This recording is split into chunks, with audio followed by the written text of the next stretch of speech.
Hi friends, আশা করি আপনারা সবাই ভালো আছেন। আপনাদের সবার ভালোবাসা নিয়ে কিন্তু আজকে আমরা একটা দারুণ ভিডিও নিয়ে চলে এসেছি। আজকে আমরা যে ভিডিওটা দেখব সেটি কিন্তু এ যাবৎ বাংলাদেশে এত বড় জনসম্মেলন কিন্তু হয়নি এবং যে পরিমাণ লোক ইসরায়েলের বিরুদ্ধে রাস্তায় নেমে আগে কখনো মনে করতে পারছে না করে বাংলাদেশে যে নেমেছে সেটা মনে করতে পারছে না। দ্বিতীয় কথা হচ্ছে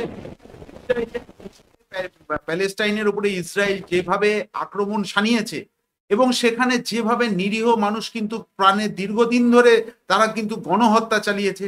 এই গণহত্যার ফলে অবশেষে বাংলাদেশে কিন্তু পথ দেখালো এবং বাংলাদেশের সাধারণ মানুষ কিন্তু যে জনবিক্ষোভ যে জনসমুদ্র হয়েছে ঢাকা শহরে সেটি কিন্তু এক কথায় অনবদ্য।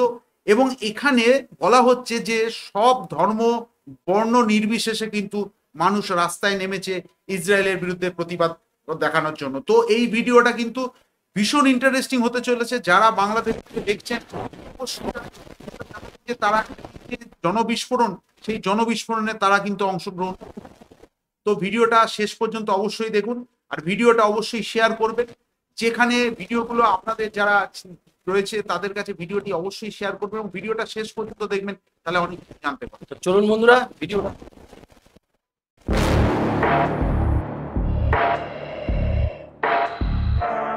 ফিলিস্তিনিদের কান্নায় আকাশ বাতাস ভারী হয়ে উঠলেও সেই আর্তনাদ যেন আরব শেখদের কানেই উঠছে না। তবে চুপ থাকবে না বাংলাদেশ, চুপ থাকবে না এই জনপদের মানুষ। তারই প্রমাণ হয়তো দিলেন বাংলাদেশের। সত্যি কথা বলতে বন্ধুরা, বাংলাদেশের আগে এত বড় জনসমাবেশ দেখা গেছে বলে মনে হয় সেটাই দেখা জনগণ এদেশের লাখ লাখ মানুষ সুদূর ফিলিস্তিনিদের জন্য বজ্রকণ্ঠে আওয়াজ তুললেন, আর তাতেই যেন রীতিমতো হতবাক দখলদাররা। সেই সাথে টনক নড়েছে দেশটির প্রথম সারির গণমাধ্যমের। গুরুত্ব দিয়ে প্রচার করা হয়েছে বাংলাদেশের প্রতিবাদ। ইসরায়েলের প্রথম সারির গণমাধ্যম টাইমস অফ ইসরায়েলের একটি প্রতিবেদন নিয়ে শুরু হয়েছে তুমুল আলোচনা। ফিলিস্তিনের উপর যে নির্মমভাবে গণহত্যা, আমরা মুসলমান হিসেবে আমাদের ইমানের দায়িত্ব। টাইমস অফ ইসরায়েল বলছে, ফিলিস্তিনের গাজা উপত্যকায় দখলদার ইসরায়েলের মানবতা বিরোধী হামলার প্রতিবাদ জানিয়ে শনিবার রাজধানীতে মার্চ ফর গাজা কর্মসূচি অনুষ্ঠিত হয়।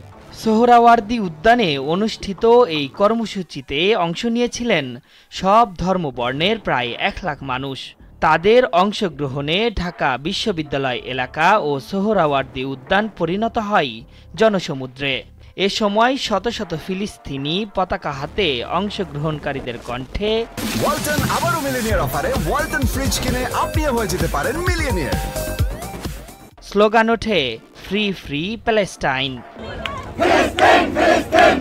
প্রতিবেদনে উল্লেখ করা হয়েছে, এই কর্মসূচিতে অংশ নিয়ে ইসরায়েলের প্রধানমন্ত্রী নেতানিয়াহু, মার্কিন প্রেসিডেন্ট ডোনাল্ড ট্রাম্প, ভারতের প্রধানমন্ত্রী নরেন্দ্র মোদী সহ আরব শেখদের ব্যঙ্গ করে পথনাটক প্রদর্শন করে একদল যুবক। এছাড়া র্যালিতে কাফনের কাপড়ে মোড়ানো শিশুদের অবয়ব নিয়ে হাজির হয়েছিলেন অনেকেই, যা নিয়েও চলছে ব্যাপক আলোচনা।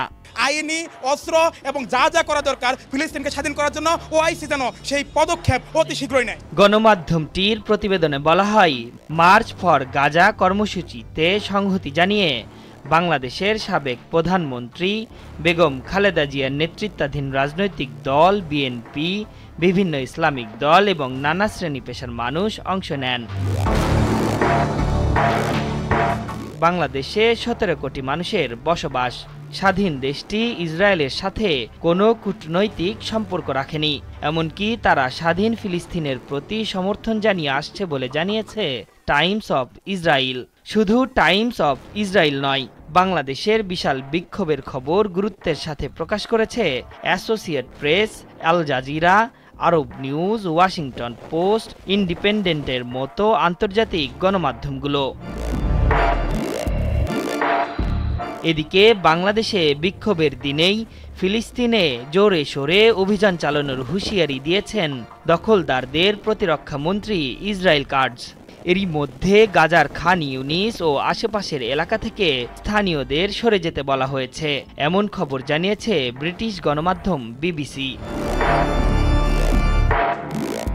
কার্ডস বলেছে গাজার বেশিরভাগ এলাকা জুড়ে সেনাবাহিনীর হামলা জোরে সোরে আরও বাড়াবে। তিনি বলেন এরই মধ্যে ইসরায়েলের প্রতিরক্ষা বাহিনী আইডিএফ গাজার দক্ষিণ অংশে রাফা এবং খান ইউনিস শহরকে বিচ্ছিন্নকারী একটি নিরাপত্তা অঞ্চল দখল করেছে। আশরাফুল ইসলাম, ৭১। তো বন্ধুরা দেখলেন অবস্থাটা, এখনো কিন্তু আক্রমণ কিন্তু ওরা এটা হচ্ছে গিয়ে করবে বলছে। 2024 সাল থেকে 2023 সাল থেকে ইসরায়েল যেভাবে প্যালেস্টাইনের উপরে যেভাবে আক্রমণ করে যাচ্ছে, বর্তমানে প্যালেস্টাইনের যে অবস্থা তাতে খান ইউনিস থেকে শুরু করে গাজার মূল ভূখণ্ড তা আর কিছুই অবশিষ্ট বলে কিছু নেই।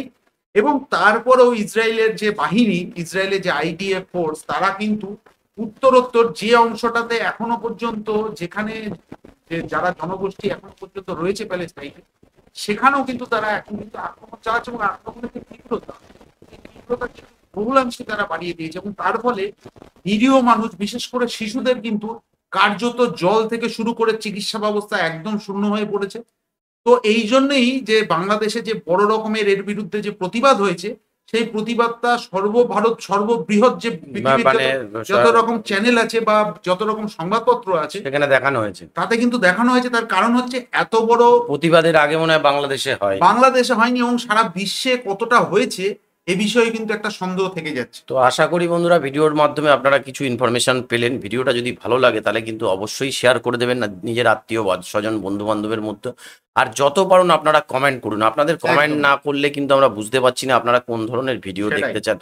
আমরা তাহলে কিন্তু গাইস সে ধরনের ভিডিও কিন্তু আমাদের চ্যানেলে আনব। তো আজকে ছিল এই বিষয়ে। ভিডিও ভালো লাগলে লাইক দিয়ে দেবেন, শেয়ার করে দেবেন। আজকের মতো এখানেই শেষ করছি।